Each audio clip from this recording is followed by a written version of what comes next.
नाशिक पोलिसांची मोठी कारवाई, आरोपींना अटक, मुद्देमाल जप्त। खिशातील फायरने उघड झाला दरोड्याचा डाव, 5 जण जेरबंद।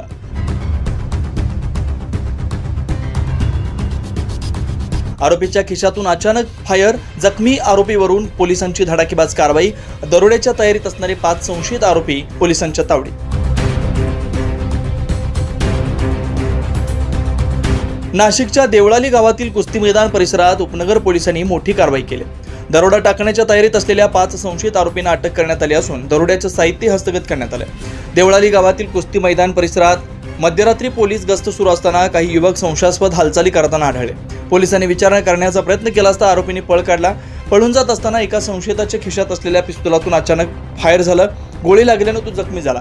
त्याला नाशिकच्या बिटको रुग्णालयात दाखल करण्यात आले आणि पोलिसांनी तिथून त्याला ताब्यात घेतलं। या जखमी आरोपीकडून मिळालेल्या माहितीनंतर इतर 4 संशयितांना अटक करण्यात आली। अटक केलेले आरोपी सार्थक आहिरे, हार्दिक बेलदार, आबा पवार, पवन घोलप आणि समीर सोनवणे हे सर्व रेकॉर्डवरील गुन्हेगार असल्याचं उघड झालंय। पोलिसांनी कारवाई दरम्यान एक गावठी कट्टा, धारधार लोखंडी कोयता, नायलॉन दोरी, मिरचीचे पूड आणि 2 महागड्या मोटरसायकल असा 2,05,200 रुपयांचा मुद्देमाल जप्त केलाय।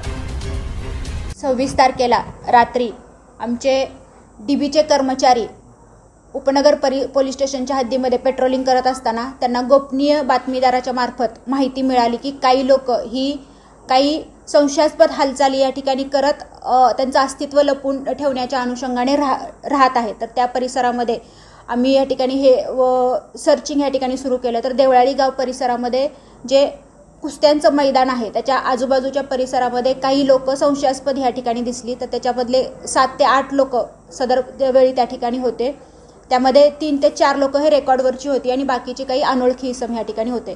तर सदर लोक कशासाठी आली होती, काय आली होती, त्यांना ताब्यात घेण्याच्या अनुषंगाने पोलिसांनी त्यांना विचारपूस करण्यासाठी या ठिकाणी सुरुवात केली असता त्यांनी त्या ठिकाणी पळ काढला। म्हणजे ज्या वेळेस त्यांना ताब्यात घेण्याच्या अनुषंगाने पोलीस प्रयत्न करत होते त्यावेळेस त्यांनी पळ काढला आणि इतर परिसरामध्ये ते नाहीसे झाले। तर नेमके कुठं पळाले, काय पळाले हे आम्ही या ठिकाणी माहिती घेत होतो। सदर भागामध्ये या ठिकाणी सर्चिंग आमचं सुरू झालं होतं। तेवढ्यात साठेनगर परिसरामध्ये एक फायरिंग झाल्याची माहिती आम्हाला या ठिकाणी मिळाली। सदर फायरिंग कुठं झालं होतं, काय झालं होतं याची माहिती घेतली असता बिटको हॉस्पिटलमध्ये फायरिंगमधला एक इसम या ठिकाणी आलेला आहे ह्याची माहिती आम्हाला मिळाली।